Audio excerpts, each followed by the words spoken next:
کیونکہ میں جانتا ہوں کہ آپ ویڈیو گیمز کھیلنے کے لیے 8 گھنٹے نکالتے ہیں، باسکٹ بال کھیلنے کے لیے 5 گھنٹے نکالتے ہیں۔ جب آپ کسی چیز کے لیے وقت مختص کرنا چاہتے ہیں تو آپ کر لیتے ہیں۔ جب آپ کو امتحان دینے کے لیے وقت نکالنا پڑتا ہے اور ساری رات جاگنا پڑتا ہے تو آپ ایسا کرتے ہیں۔ میں اسی حوالے سے بات کر رہا ہوں، غور سے سنیے گا۔ میں آپ سے بات کر رہا ہوں کہ فجر کی نماز کو قضا کرنے کا گناہ صبح کے وقت نہیں ہوتا، اس کا گناہ تو اس وقت ہی شروع ہو جاتا ہے جب آپ رات دیر تک جاگتے رہتے ہیں، کیونکہ آپ کو پتا ہوتا ہے کہ آپ نے صبح فجر کے لیے نہیں اٹھنا اور آپ جاگتے رہتے ہیں۔ آپ اچھی طرح جانتے ہیں کہ آپ کے ساتھ ایسا ہوتا رہتا ہے کہ جب آپ رات کو دیر تک جاگتے رہتے ہیں تو آپ جانتے ہیں کہ آپ کو صبح فجر کے لیے نہیں اٹھنا، آپ رات بھر جاگنے کو ترجیح دیتے ہیں اور آپ جان بوجھ کر ہر روز فجر کی نماز قضا کرتے ہیں۔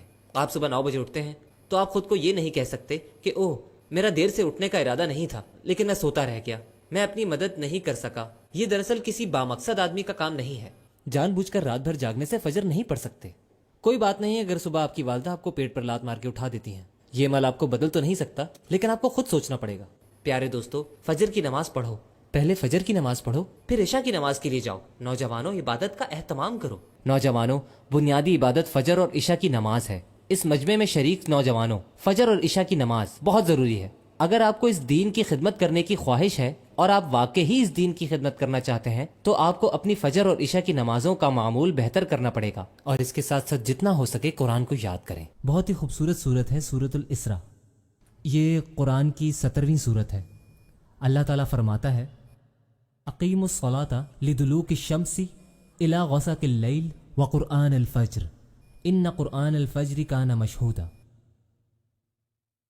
اس کے معنی یہ ہیں وہ وقت جب سورج غروب ہو رہا ہوتا ہے، ڈوب رہا ہوتا ہے، یعنی مغرب کا وقت۔ جب سورج غروب ہو رہا ہوتا ہے آپ کو مغرب کی نماز اسی وقت ادا کرنی ہے۔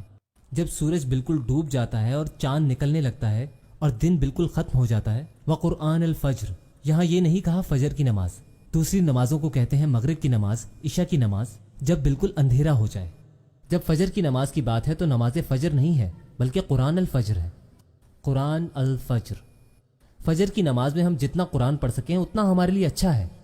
ایک مسلمان ہونے کی حیثیت سے اس میں ایک خاص بات یہ ہے کہ فجر میں آپ جتنا تعلق قرآن کے ساتھ جوڑیں گے اتنا اچھا ہوگا آپ کے لیے۔ ایک مشورہ جو میں اپنے آپ کو خود دیتا ہوں وہ میں آپ کو بھی بتاتا ہوں۔ اگر آپ فجر میں اٹھنا اپنی عادت بنا لیں گے، فجر میں اٹھیں اور جا کر مسجد میں نماز پڑھیں۔ جو بھی نوجوان مجھے سن رہے ہیں ان کے لیے اچھا ہے کہ فجر میں مسجد میں جا کر نماز پڑھیں، اور مسجد میں ایک جگہ بیٹھ کر آپ قرآن پڑھیں تو آپ دیکھیں گے کہ آپ کے اندر کتنی تبدیلی آتی ہے۔ روحانی طور پر بھی آپ کے اندر تبدیلی آئے گی اور دنیاوی طور پر بھی آپ کے اوپر برکت کے دروازے کھل جائیں گے۔ اس آیت کے اندر اللہ تعالیٰ فرماتے ہیں کہ بے شک صبح کا قرآن تمہارے لیے گواہ ہے، کیونکہ لفظ مشہود کا مطلب ہے گواہ ہونا۔ تو فجر القرآن